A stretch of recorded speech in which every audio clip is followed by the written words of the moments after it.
Okay, so 2024, this is the last week of it, and I decided to do a nice little review of everything I read this year, which I thought I read a lot more, but I guess I didn't. So I did read 42 books, 42 fiction books. I read a lot more if you count nonfiction. I think I read about 50, 55, but those are a lot shorter. Yeah, I don't know. Some people don't count nonfiction because they are a little faster, because they're not necessarily, they count them as books that they read, but as far as a channel like this, where we're talking about nonfiction books and reviews and things like that, nonfiction typically isn't as big of a part of it. But, so, I did read a lot of nonfiction. But as far as my fiction books, and my 42 that I read, which I'm proud of, I would like to do better.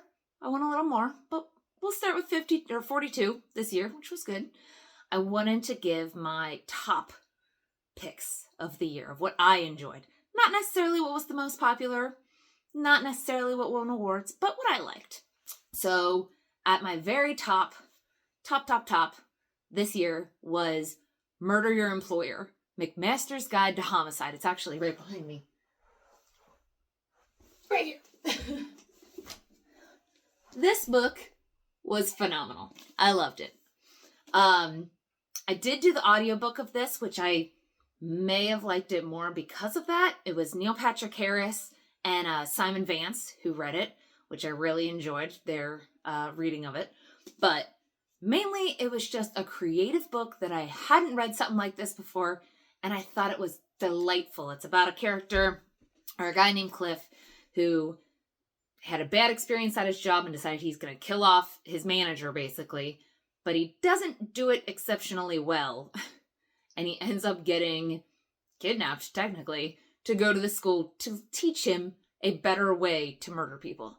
So this whole school is dedicated to murder, and it's just hysterical. It's very, very funny. I enjoyed it.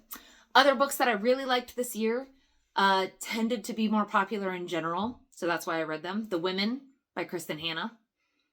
A lot of people talked about her this year. Lessons in Chemistry.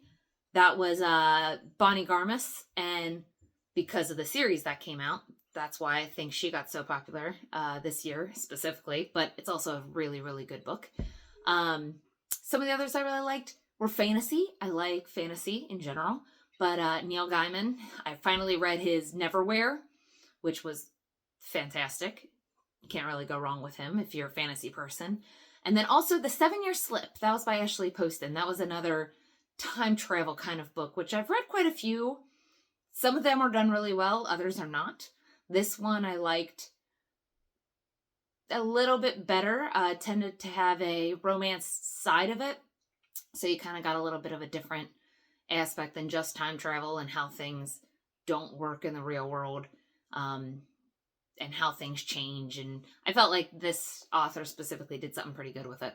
So those I would say are my honorable mentions for this year. But overall, I did pretty good. I think I did pretty good, but I'm hoping to do more next year. And hopefully all of you will also be starting your book lists. My TBR is extremely long. I've actually started to, right there, stack them up on the ones that I want to read next year. But I think I'm going to do a whole video about my TBR list. I don't know. Maybe. I'm thinking about it. But overall, new year, new me, or so they say. I'm looking forward to 2025, and I'm looking for book recommendations. I kind of want to see some different genres.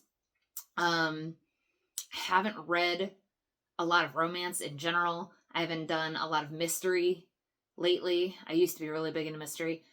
Some more thrillers this year would be great. But overall, I'm just kind of trying to get some of my own bookshelves read, because we all have those books that we've never read. So we'll see how that goes. But I think I'm going to do another video on my TBR the first week of January. So we'll see how that goes. And of course, I'm going to do my month-to-months, what I'm reading for my book clubs, as well as my nonfiction that I'm going to read that month and everything like that. So looking forward to 2025, and Happy New Year.